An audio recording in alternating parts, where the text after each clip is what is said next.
Good afternoon, and welcome to our January webinar, a collaborative presentation by the Parent Training and Information Center and the Recruitment Training and Support Center at the Federation for Children with Special Needs. My name is Janie Kreco, and I am the Training and Support Specialist at RTSC. Our technical producers today are Renee Williams, Sonia Forts, and John Sullivan. Today's webinar is Creating a Post-Secondary Vision. Our presenter is Jennifer Stewart, Transition Specialist for the Link Center at the Federation. Jennifer has been with the Federation for Children with Special Needs for 8 months, but has been in the field of transition services for the past 10 years.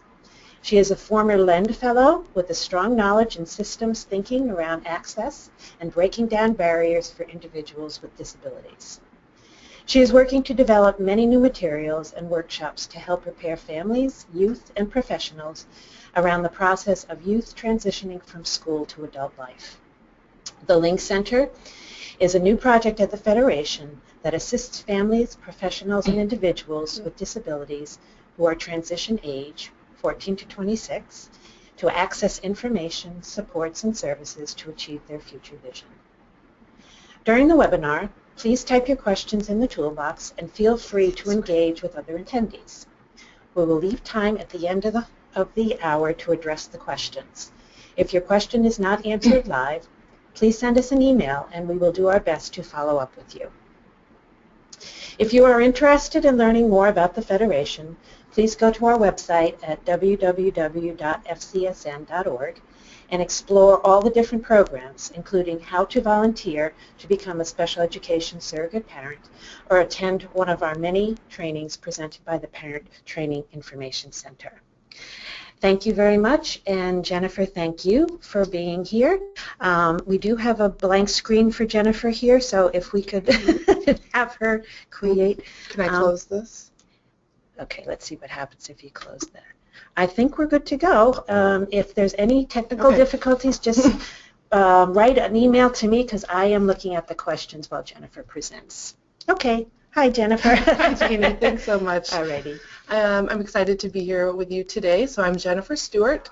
I am the project coordinator for the Link Center, which is one of the newest projects here at the Federation for Children with Special Needs. This, and it's not working. Sorry, give us 1 second. There you go. Okay, great. So this workshop was created by 2 of the programs here at the Federation. So we have the Parent Training Information Center and the Link Center. So as I said, the Link Center is one of the newest projects. We received a grant last year, and really the focus of the Link Center is to talk all about transition and to connect both individuals with disabilities and their family members to information, supports, and services to achieve their future vision. And so it's very appropriate that here we are talking about creating a post-secondary vision. So a little bit about our agenda today. So we're going to talk about what is a post-secondary vision. Jennifer, can we just stop for 1 second? I'm getting remarks that people cannot see Jennifer and that it is a blank screen on their computers. Now that might not be for everyone, but there seems to be a problem with unable to see. Keep going. Just keep going. Okay. Okay. Oh, okay. I can see the slides, but not Jennifer. Okay, so some people are fine with it. Okay, so it must be on their end. You don't need to see my face. Okay. We're going to talk about the importance of, when we're thinking about vision, really that it's student-driven and that you have that student buy-in. Where to start? You know, this is an overwhelming process. So I'm going to be talking about some tools, one being person-centered planning. We'll touch on transition assessment, and that's a useful tool for really filtering through what vision means. We'll talk about in the school system, what the IDEA says about vision, as well as writing a vision statement. And I think one of the most exciting things, we're going to leave you with hopefully some real tips and tools to take some action steps as we leave here today. So, what is a post-secondary vision? I know that we've all heard the word vision in all of our lives, and especially if you have a child who's in special education and has an IEP, then we do hear the word vision. But when we're talking about post-secondary vision, we're talking about a plan for life after high school, right? So this is once a student graduates or exits the school system at 22 or whenever that may be for them. So this is really those ideas around what are they going to do for work? Are they interested in maybe taking some college courses? What about adult living? And I don't mean just housing. I'm talking about what are they going to do for fun and how are they going to get around? So this is really a dream for the future, and it can be very exciting. Now, when we talk about it more in the school context in terms of what is vision, we see it in a couple different ways. As I said, if you've had a child or helping a student, who's been in special education, you are familiar with an IEP form. So this is an individualized education program. And on the IEP, it says for the vision statement, what is the vision for the student? Consider the next 1 to 5 year period in developing this statement, right? So if you have a 7-year-old, that might have been a little bit different. But the law now says, so beginning no later than age 14, this statement should be based on a student's preferences, interests, and should include desired outcomes in adult living, post-secondary, and working environments. Now also at age 14, so we start the transition planning process, right? So we're going to incorporate another form into this mix, which is the transition planning form. Now on the transition planning form, we have the language post-secondary vision, okay? And what does that language says? It says, in collaboration with the family, consider the students, here we go, kind of repetitive, and that's why I'm wanting to make sure you understand it's the same thing. Students' preferences and interests and desired outcomes for post-secondary education, training, employment, and adult living. Okay, so this section here corresponds with the vision statement on the IEP. It's the same thing. Other language here is we say post-secondary goals. Post-secondary goals is your post-secondary vision. However, I want to talk about vision outside of the IEP and the transition planning form, okay? I want us to go beyond, and I want to think about vision as a process because it can be fun, but we also know that it can be stressful, very stressful. I mean, these are big questions. What do you want to do with your life? But it's an opportunity for us to be creative, do some real exploration. Of course, make it personalized and individualized. It needs to have that student buy-in. And then every vision is different, right? If we see a pile of IEP forms and they all have that same vision, we know that we need to do some more exploration. Or a lot of times, sometimes I do an activity with a group of young adults and I look and all of a sudden everybody wants to be a teacher or everybody wants to drive the bus. And so, we really need to make sure we sit down with individuals one-on-one and get to know who they are, because it's very easy to say, I want to do what they want to do. They're going to make money. I want to make money, right? So we have to sit down, take the time to do that transition planning. Okay, so that's what it is. Vision starts with transition planning. And a failure to plan is planning to fail.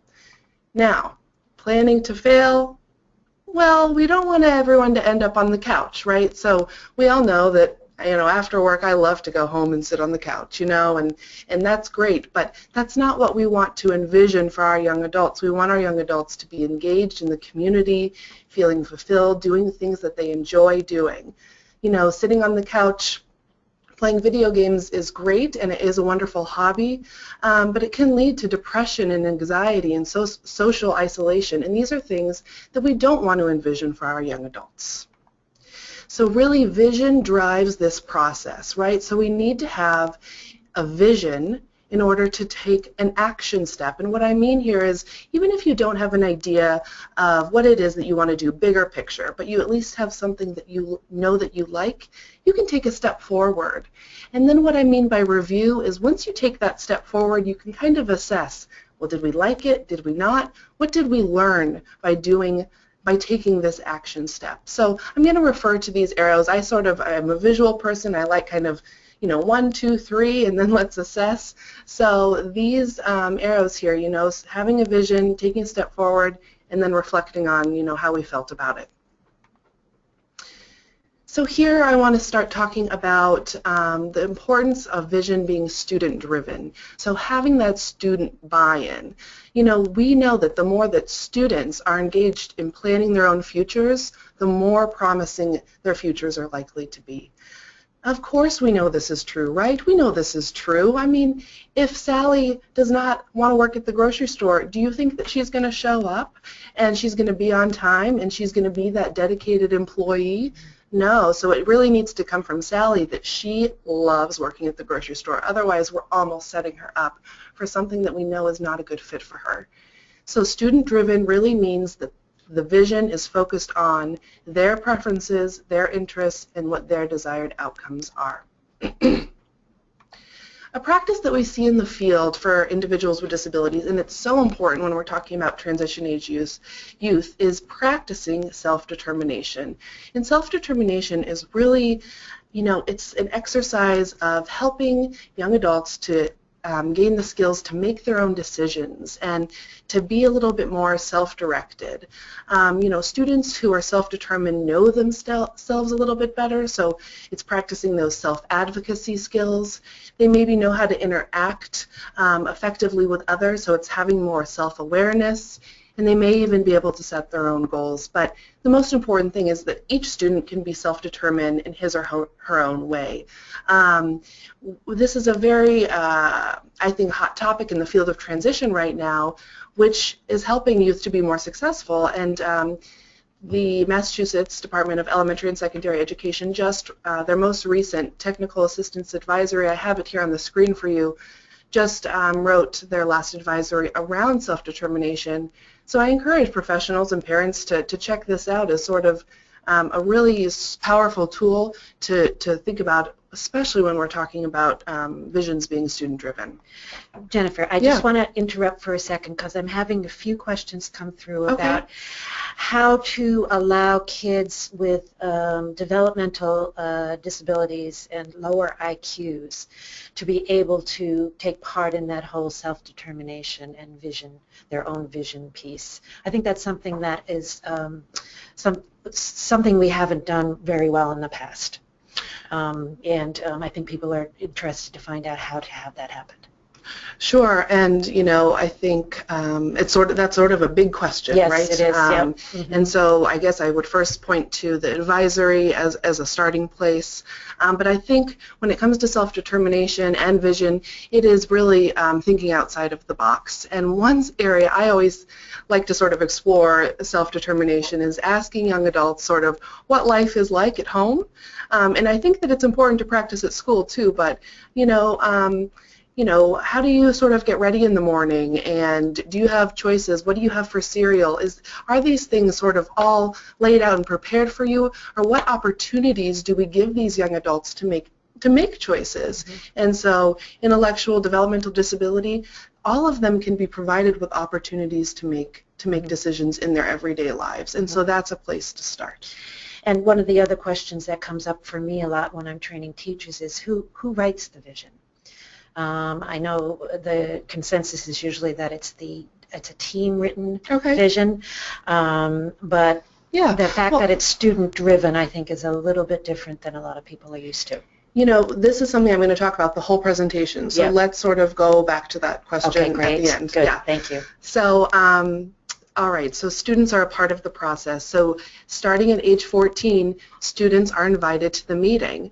So this is sort of that idea of, you know, moving towards the vision being student-driven. Well, the students are going to be at the meeting, so shouldn't we have these higher expectations and maybe have the students have a role in talking about what it is that they're interested in? You know, if students can't articulate maybe a vision for the future, they can at least tell us a little bit about things that are going well, things that aren't going well. So, you know, every student involvement in their IEP meeting can look different, but what we're wanting to say is just have high expectations, and they are going to be there.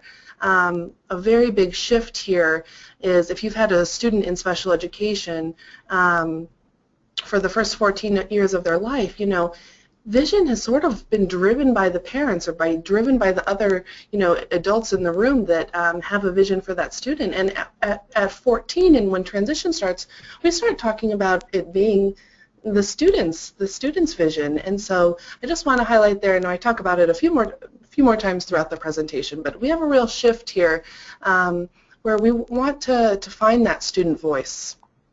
So where to start? This is a big question, and everyone's plan and everyone's way about doing this is going to be different. I mean, some people start thinking about vision maybe when they're 10 and they know what they want to do. They're going to be a doctor, but other people may not have even thought about it. They are just trying to get through the school day.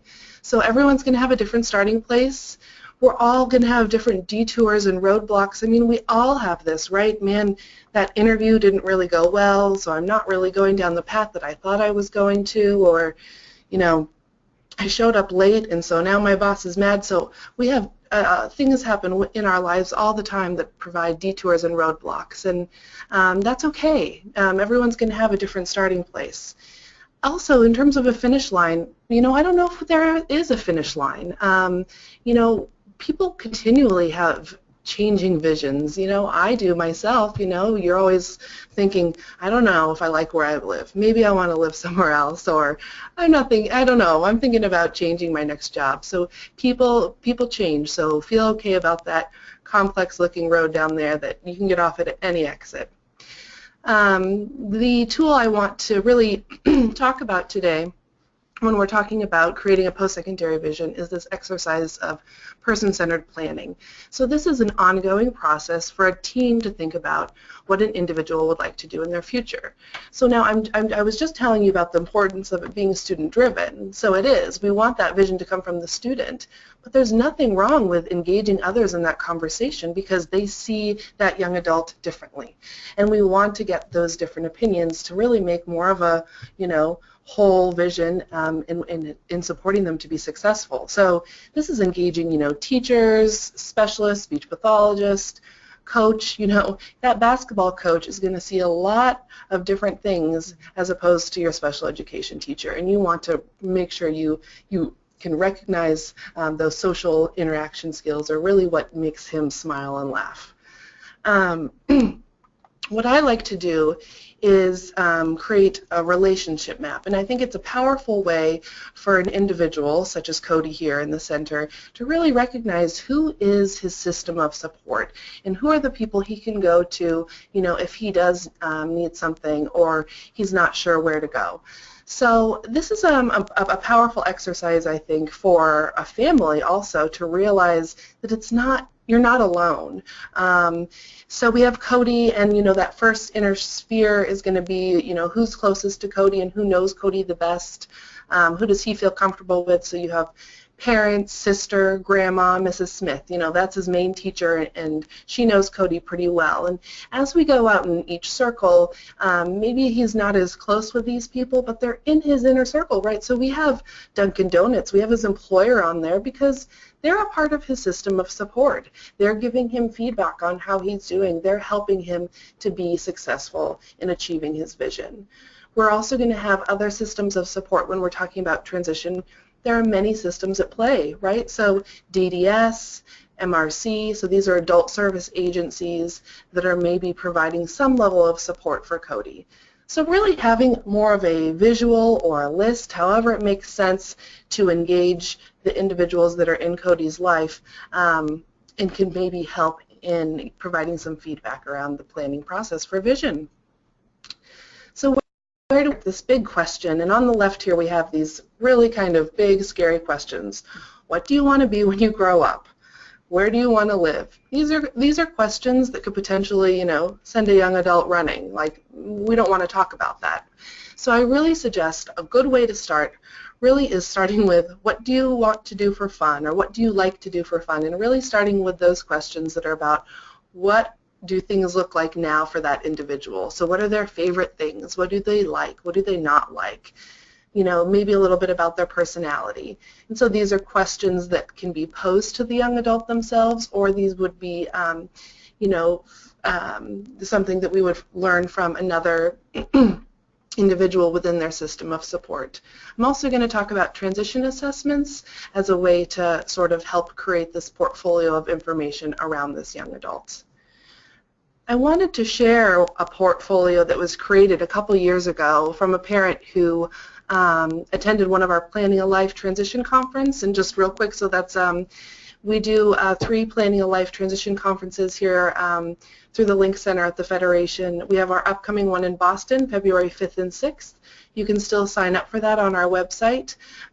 So feel free to reach out to me if you have any other questions. We also have another one in April, which is in Holyoke. But anyways, a parent attended. We were talking about this concept of vision and person-centered planning, and she went home and she sat down with her daughter, and they had such a great time. And this young girl, she really embraced this.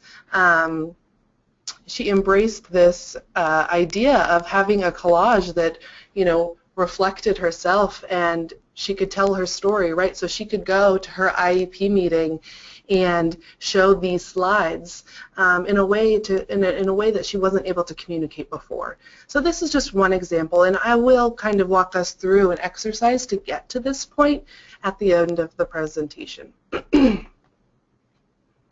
And let's see, there we go. So there's a couple of questions that always come up, and maybe they're coming up in the webinar. I'm not looking at the questions coming up, but one of the big ones is, well, what if there isn't a vision? What if there's not a clear vision? Okay, so one of the places where we just need to start is say, you know, that's okay. And we want to think about, well, what types of experiences can we provide this young adult to really assess, you know, their strengths, interests, and preferences. So that's using transition assessment. And I'll talk about that in just one second. But it's going back to those slides with my arrows that I had, right? So vision, action, step, review. So if we don't have a vision, that's okay. We could still know that Johnny likes food. That's all we know. We just know that he loves to eat. Okay, and so you just have that starting place, and then you're going to provide an experience. Let's see if we can get him a job shadow at a McDonald's and see how he does, and then we kind of, you know, we see how he does, and we know from where to go from there. So can I just jump in here for Sure. a couple of minutes? Thanks, yeah. Jennifer. One of the things, this is directly for kids with complex childhood trauma. The SESPs, of course, are usually dealing with kids with complex childhood trauma, or kids that are coming from trauma who are not through the Department of Children and Families. Sometimes they have a very hard time, as you said, creating a vision for the future for various reasons. It's called a foreshortened future. It is a neurological issue. And it's hard sometimes for them to even imagine that there is a future that is hopeful.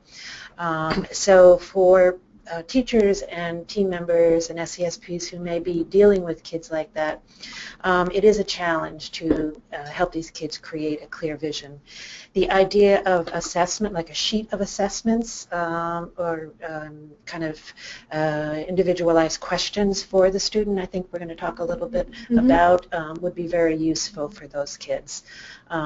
Because even though it appears that they are not interested in planning for the future, it's really neurologically difficult for them to even understand what a future is. Okay? Yep, and I think that's a great point, and yes. I think that's the case for a lot of people, yes. But I agree. Yeah. I thank you for adding that. So another way to is going back to our relationship map. So it's asking other individuals who know the person what they think their strengths are. So, you know, I can imagine some other questions, you know, if an individual is not able to communicate for themselves, you know, what it is that they like. You know, that's why that person-centered planning can be so valuable. It's because you're having some people that really know that individual provide their perspective. And then obviously just we can't panic because, as we said, visions continually change. So this is going to be something that you discuss annually at a school meeting with your IEP team meeting, but it's also ongoing conversations around the kitchen table or, you know, with anybody that you kind of feel within your support circle to explore these, you know, hopes and dreams for your future. So another question we have, right, is what if the vision is not realistic? And we see this a lot, yeah. So one of the most important things here is we have to respect every vision, right? So, you know, we have Katie, and, you know, she says that she wants to be a professional basketball player. And, you know, That's fantastic. Okay, so we're going to respect that vision. We're going to write that down because we can see that that is a starting point to really explore what that means. And we, take that as that first step in which we then are going to take some action steps and review, how we get there, right? So you want to be a professional basketball player? Great. Let's try and get her, an internship or a job shadow or an informational interview, at the well, I'm thinking TD Garden, but it could be anywhere. And we find out after that experience that she actually really didn't like it because the loud sirens and the noise and the cheering, it was just way too much sensory overload, right? So, oh, well, we just found out that maybe that's not the direction we want to go. And so that type of realization for her to have an experience and for her to realize that herself is very powerful. So we want to understand that it may not be realistic in the present day, so it's a process to take a step towards the vision and recognize it may not be possible right now, and that's okay. My last comment, I sort of just said that, is there's lots of different creative ways that we're thinking about employment right now and pre-employment transition services. So as I mentioned, informational interviews, job shadowing, job carving, internships, and then, of course, competitive integrated employment and an actual paid job. Jennifer, what's job carving? Job carving, so that would be carving out potentially a position that doesn't exist based on their skills. Okay. So it could be cutting up a position into two. Got you. Yep. All right, great. So transition assessment. When I have my arrows and I'm talking about vision, action step review, what I mean there really is transition assessment. So transition assessment is any assessment that happens after an individual is turns 14, really. And there's not one magic transition assessment. There's a variety. And so we have sort of more formal assessments. Those would be sort of achievement tests like MCAS or aptitude tests, career interest inventories. And then we have informal assessments. And honestly, in the field of transition, you really do see informal assessments more, especially when we're talking about vision, because we want to get out and we want to do some observation and we want to do some situational assessments of, how does that young adult do in the field that they are hoping to be in. So Massachusetts Department of Elementary and Secondary Education, here on the slide also I have referenced, has some example of transition assessments, but as I said, there's not one magic test. I encourage you to ask your school what assessments they use, learn about some assessments yourself. I have here a career interest inventory that, is from the state. It does a career cluster, so it sort of lets, the young adults rank in terms of their love it, do you like to lay steps, to make a pathway, that type of thing. And so that's a first step in terms of, just looking at interest level. Another interesting tool I found is this transition assessment matrix. So you can kind of plug in your age of the young adult you're working with, what you're interested in looking for, maybe employment, and then the disability type, and it provides you with a list of assessments. But I just encourage you to start with your school first and have conversations about what they like to do. So I want to provide just an example here based on a post-secondary vision of how transition assessments can be useful. So we have Sandy. So Sandy's post-secondary vision. I want to attend a culinary program at a community college and work part-time in a restaurant and live at home. So she has sort of these three post-secondary goals. So what are some potential assessments that we might, learn more about how we can support Sandy in achieving this vision? So maybe we would want to do a work-based learning assessment. Okay, so that would mean observing Sandy working in a restaurant. If she wants to work part-time at a restaurant, let's find out, what does she do well? Does she listen to instruction? Is she using safety skills in the kitchen? Okay, so that's just some examples of questions we may want to know about Sandy being able to work in a restaurant. We might look at some achievement tests of Sandy. Is she going to need to pass the MCAS? What are the requirements for her to attend a culinary program? And, does she need some experience? So we need to really kind of figure out what are the requirements, and is she close? Is Sandy going to pass the MCAS? And then also I just threw in here another test we might want to do just to see, how she's going to do is a personality test. What does she like to do in her free time? Does she like being in a loud and fast-moving environment? And how does she handle stress? So these would just be important questions in helping us sort of fill those gaps or skills that we need to work on for the rest of the year. All right, so vision, it's in the IDEA, so that's Individuals with Disabilities Education Act. So in our education policy, we are hoping that young adults have a strong vision and will be successful after they leave high school. So I'll just read that to emphasize, IDEA, improving educational results for children with disabilities is an essential element of our national policy of ensuring quality of opportunity, full participation, independent living, and economic self-sufficiency for individuals with disabilities. So when it comes to writing a vision statement, so now I'm sort of back into the school system when we're looking at the IEP form and the transition planning form. We want to make sure that the vision statement reflects strengths, preferences, and interests, and that it reflects the desired outcomes for post-secondary education and training, employment, and adult living. And so those are three sort of overarching goal areas, and our Massachusetts Department of Elementary and Secondary Education recommends that the IEP and the TPF should detail at least 2 post-secondary goals. So if we go and we think about Sandy, she had 3, she wanted to do a culinary program, work part-time, and live at home. Every individual is going to be different, but at least by having, 2 post-secondary goals on there, we have some things that we can work on.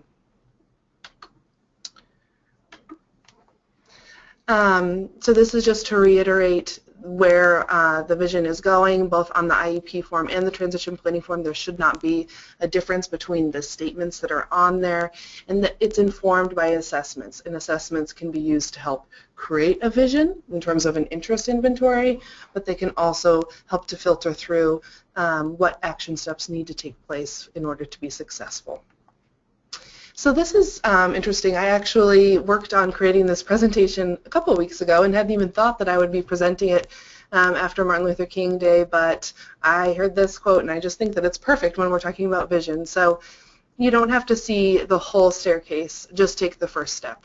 And that, you don't have to know exactly what you want to do. You just need to take a step forward. Take a step forward. Maybe you're going to take a step down after that, and that's okay. And that's what vision is all about. Vision is a process. So I just love that.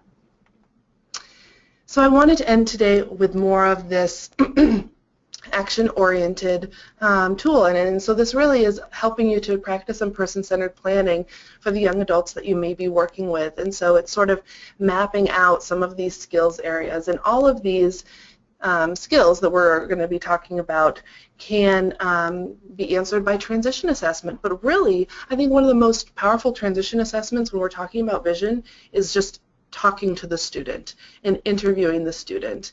And from there, then interviewing and talking with those people in their relationship map, right? So talking with the parents, talking with the teachers, and asking them these questions. And then how I like to think about person-centered planning is we're in this room and we just have poster board up of the likes and the dislikes and the personality, and we're going around with Post-it notes of our little notes for, what Sandy likes and dislikes. So anyways, start with the student though, and this is sort of what they would like to talk about, right? So what do you like? What do you not like? Tell me a little bit about your personality, strengths, interest, right? So some of these a young adult might be able to talk about a little bit easier than others, and so that's where maybe an aptitude test or another type of transition assessment might come in handy. So we're going to start with who we are, so that's present day, just some general questions. And honestly, young adults sort of like these questions. Hey, I'll talk about myself. So then we're going to move into, let's talk about what your current situation is, okay? So tell me a little bit about, your work experience. Have you had any volunteer jobs? Have you had any paid employment? Relationships. Tell me a little bit about your relationship with your parents. You know, what do you do on the weekend? Who do you hang out with after school? In terms of education, what do you like about school? Are there certain classes that you like more than others? And these two on the bottom are so important, right? So what do you need help with? You know, is there anything that, or a certain person that you go to, you know, ask for help during the school day? And obstacles, that's really those disability-related needs, right? So, you know, is there an emotional or physical disability that we need to be aware of? So these are these needs and obstacles that we need to consider when we're vision planning to make sure that they can be addressed for how we can help support them. So things, you know, so this is also still like current day, so this is pretty easy stuff, and sometimes when I run these sessions and we switch to starting to talk about the future, that's when it gets hard, right? You want me to think about where I want to live? I mean, what 18 or 22-year-old doesn't want to live with their parents?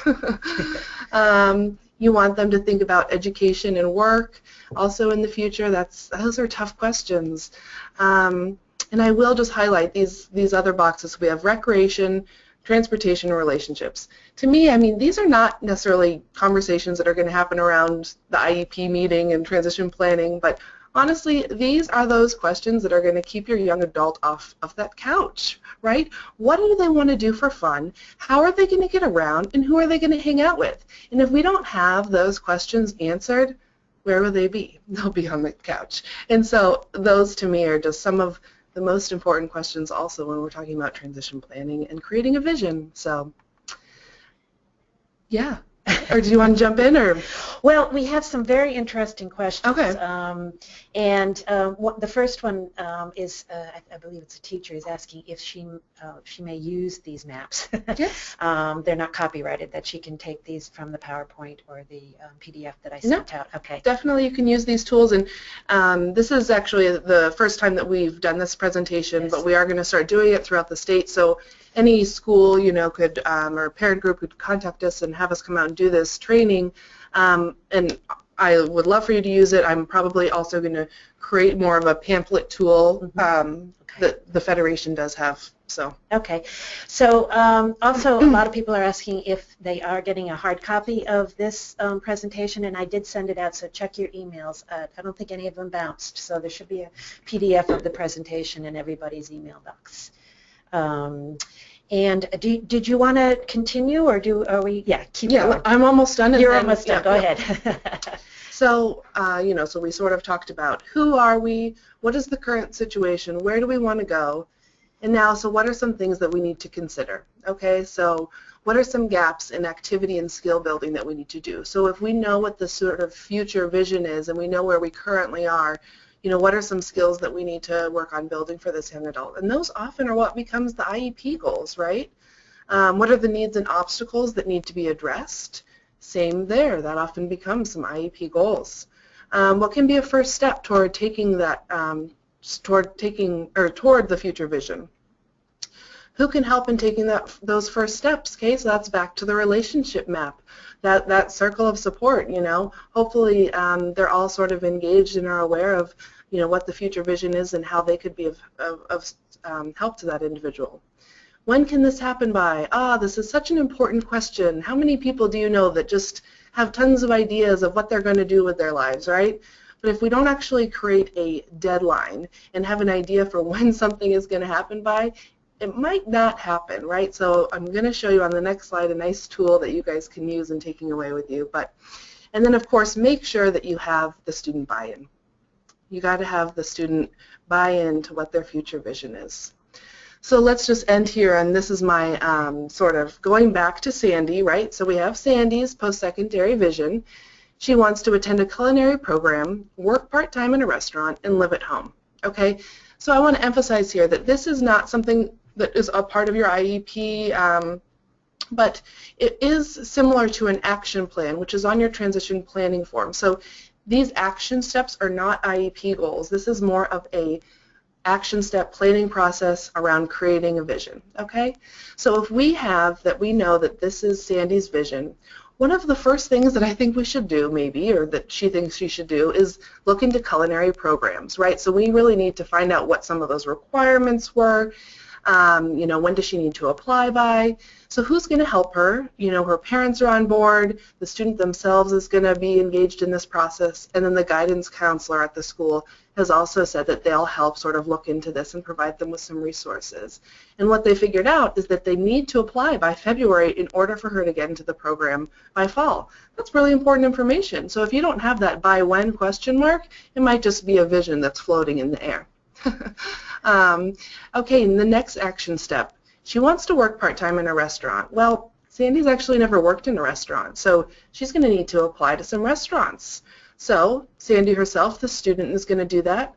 Vocational rehabilitation has come to the table and is sitting at their IP meetings, and so they're dedicated to helping her get some paid employment. And then the teacher will also be a part of this process.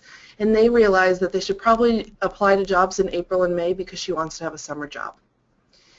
And then Sandy wants to live at home, but she also wants to be in the community a whole bunch. So sort of an ongoing goal, an action step that this family has decided is community safety. So making sure she knows the bus route, making sure she has the self-advocacy skills, you know, in case she gets lost. And so the family and the teacher said, you know, that they would be working on this throughout the year to make sure that she feels good, you know, for when she leaves high school and hopefully moves on to achieve her future vision. So I think that's all that I have for you today, and I know that there's time for questions, and hopefully you found this of value. So I'm excited to hear from people. Well, thank you. Thank you so much, Jennifer. So before we get into the meatier topics, yeah. and there's some really good ones here. Oh man. Some people would like to see some goals. Transition goals, and some examples of vision statements. Is there a place where they can go to look at that?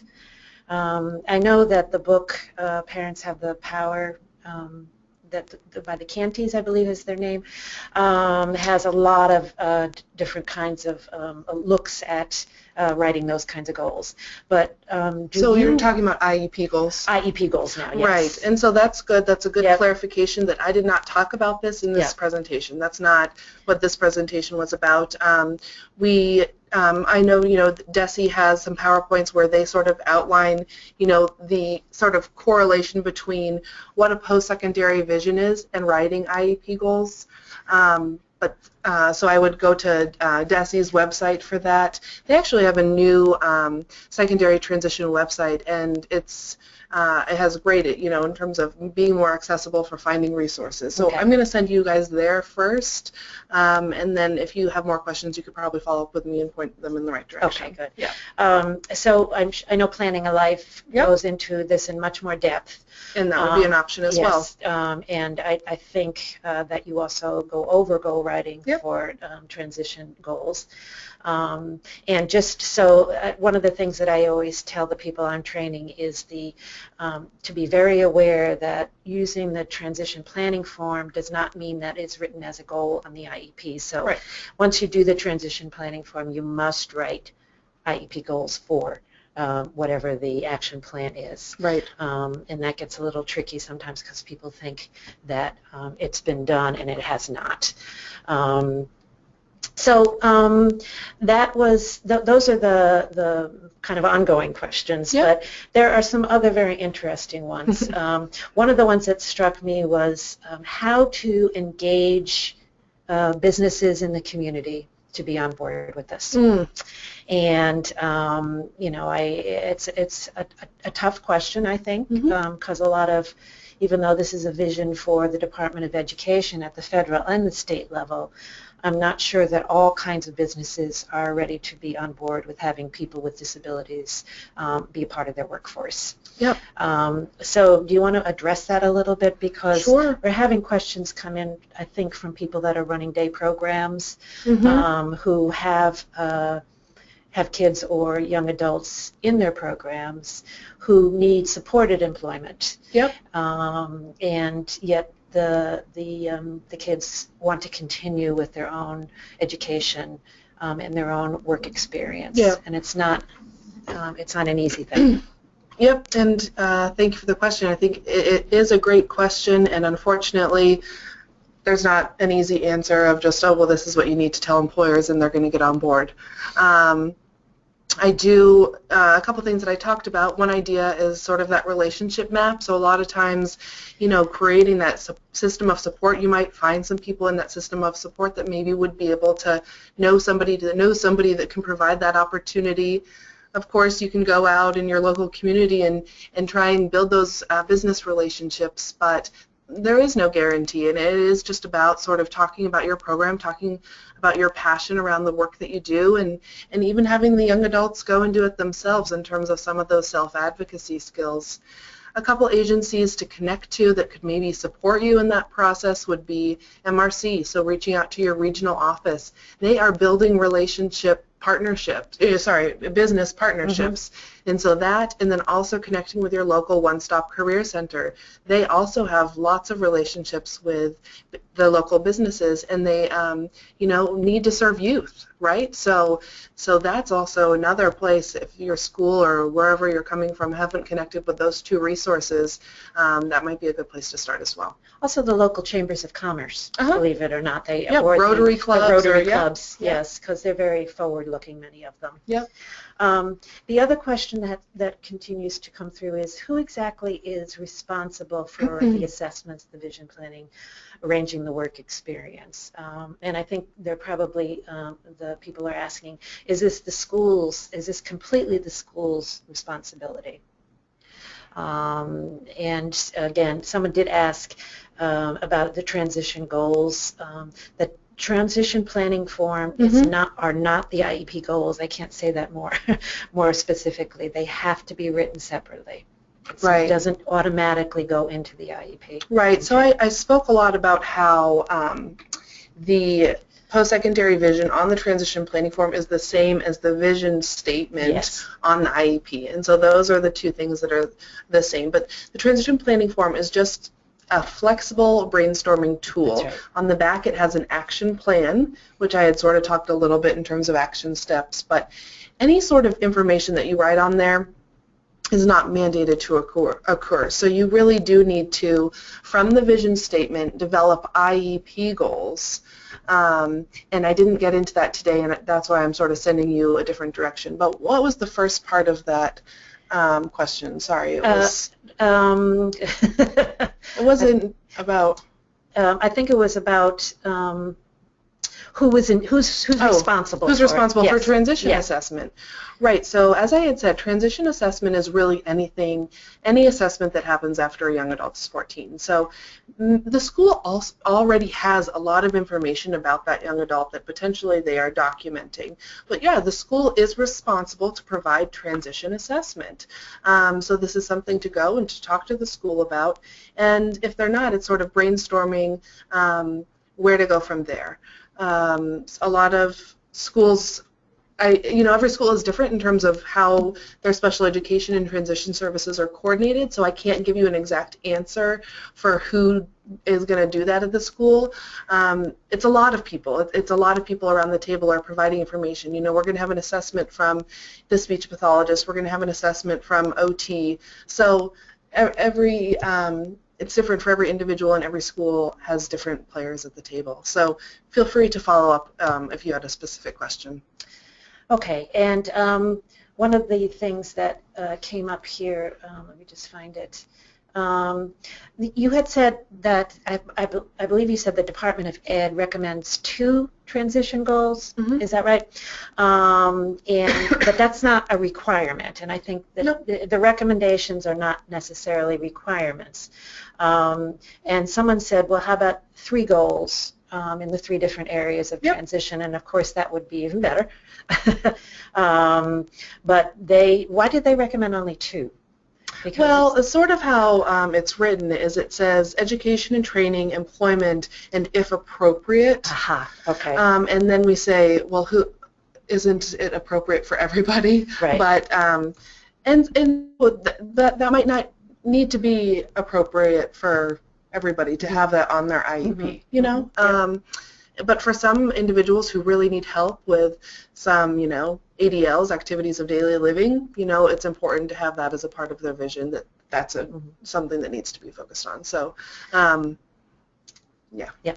And just to put a little plug in for the people that are working with kids and child welfare, DCF in Massachusetts has an internship program now for kids who are in transition, both from DCF and from school.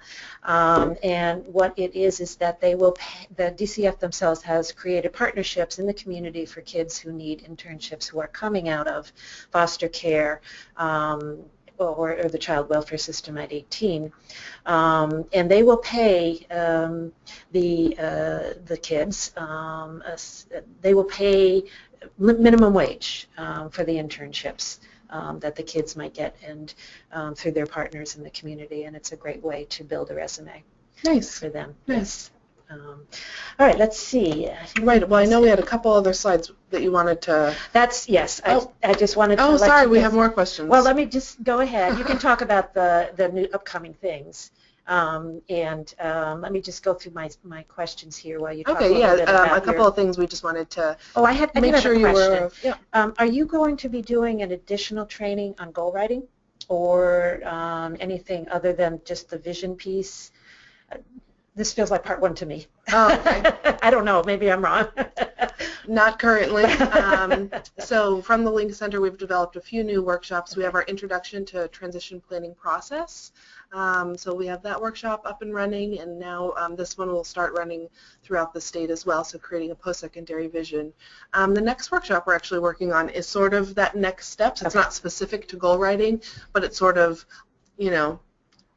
post-secondary life and what's on the other side of high school and some of the systems at play. So that is a workshop that we are working on creating. It's not the goal writing, though, but. Okay. And will you present that for us when it's done? Sure. Thank Definitely. A couple of things coming up we wanted to let you know about. So the Federation's annual conference, which is called Visions of Community, is coming up, and registration is open. So that's March 5th. That's a Saturday. And maybe interesting to many of you is our first year of having a youth leadership forum. So an opportunity for 30 young adults, 14 to 22, to sign up, and it's sort of a conference within a conference just for young adults, focused around self-advocacy, vision building, and employment-related skills. So very exciting. The Planning a Life Transition Conference that I had talked about earlier, we do it 3 times throughout the state. Our next one is February 5th and 6th. You also register at our website for that. The other one is going to be April 8th and 9th in Holyoke.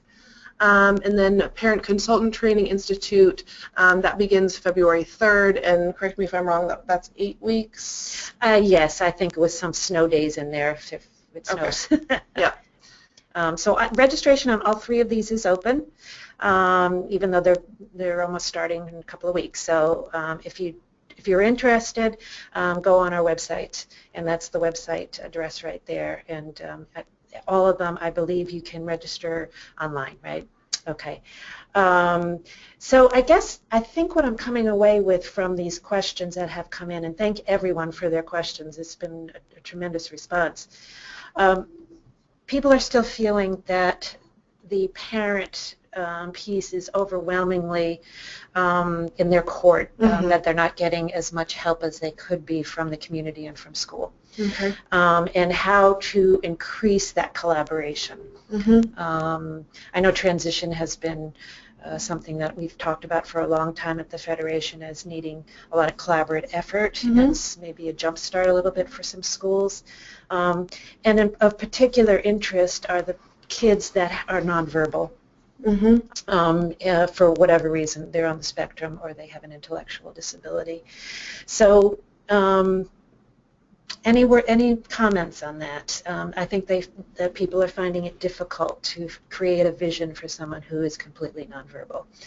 Although someone from the Autism Center did say that communication books are great to get the kids to get their own self-determination going. But just so you know, that's the tone of what I'm getting from the questions. Yeah, and I think, I mean, it's not just around creating a vision, it's in general, the transition planning process, maybe going and sitting at a IEP meeting and not feeling like it's a team, right? It's sort of the parents and professionals, and how do you engage them more in a part of that process. And when I was talking about this idea of person-centered planning and sort of this ongoing process, you know, this is something that can happen formally or informally, right? So we could, oftentimes you hear, oh, person-centered planning, that means that you invite 40 people and you all sit in a room for a couple hours and come up with a vision. I mean, it does not need to be this way, and so it's sort of creating that relationship map. I don't know if that would be a useful tool for those families if they were able to, or individual, you know, professionals, to sort of, you know, see where are the gaps also. And it's like, we don't, you know, maybe creating that relationship map was very difficult, and so what does that mean? So maybe one of the action steps is to reach out to a community resource and see what recreation we can do for that individual, or reach out to the Federation, and, you know, we can point some other local resource your way. So I think it's maybe focused on building that relationship map. So person-centered planning doesn't need to happen at a one-time meeting. It could also just be creating that list and making sure you touch base with those individuals about your young adult and see if you can get some feedback from them. You know, what do you think their strengths are? What do you think would be a good fit for them? So you don't have to feel overwhelmed that I could never organize a person-centered planning session. It's really just mapping out, you know, who could be in this individual system of support, because the parents or whoever's helping them can't have that weight that it's just them, and it's not. No. It's not. And transition works much better when, you know, more people are aware of what the vision is for this young adult and the many people that should support them. And so it shouldn't just be the parents. Right. So, but the parents or the SESP, if transition has not been brought up, and it's not been a focus for kids after 14, and especially for SESPs who have kids who are going to be 18 and then become their own decision makers. I think it's anybody at on the team should start to focus certainly at 14, if not earlier, around the transition process. And don't leave it up to the team coordinator. I mean, if you feel that it's not been properly addressed at a team during the IEP process, then anybody should really bring it up and say, we got to start doing this because time's running out. Definitely. I like the quote that you said, failing to plan is planning to fail. Yeah, I like that. And I know we have just a few more minutes, but so this is a very interesting one, because the whole idea of high expectations for any disability is, I think, a new idea. I mean, we've always had that in the back of our minds, but it's really being pushed, certainly through the new Every Student Succeeds Act, that all children, no matter what their disabilities, will have very high expectations. I think it's going to take time. That's kind of a shift of mindset to expect great things from all kids, because if you don't have those high expectations, then there's no reason to try and meet them. Yeah. You know, just to kind of think of it in a little bit of a different way, and also in a student-centered way. Yeah. A little different. So we'll see how that works out in the near future. So everybody, thank you very much for your comments. Thank you so much. And it's a great way to get. I was just reading, Elaine, I'm just reading your comments here. They're great comments about how you are overwhelmed, as are many parents, and I think probably professionals, very overwhelmed with the whole idea of leaving school and leaving entitlements and all that kind of thing. So that's why I think collaboration is absolutely necessary. Oh yeah. And getting as much community support as possible. All right, I think we are done for the afternoon. And again, Jennifer, thank you so much. Yeah. Thank everyone for attending. And if you have any additional questions, you can either email me or Jennifer, and we'll be glad to help you out. Okay, thank you very much. See you next month.